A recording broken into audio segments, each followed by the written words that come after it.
Qirol o'ldi. Yashasin yangi qirol. Barsa tojni tortib oldi. Barsa 3-2 hisobda g'alaba qozondi o'rtoqlar.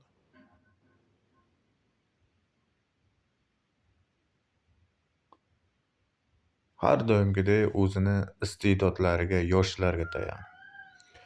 Real esa juda ko'p pul sarflaydi. Ana shunga yetadi. Pul ko'p narsani hal qilmaydi.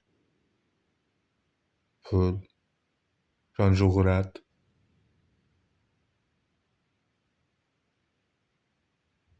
o'sha klubni sevish ko'p narsani hal qildi.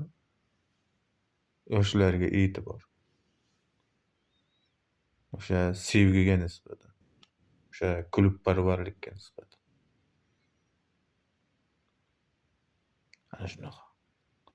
Barsa La Liga Kubogi g'olibi. Tabriklaymiz. Ura!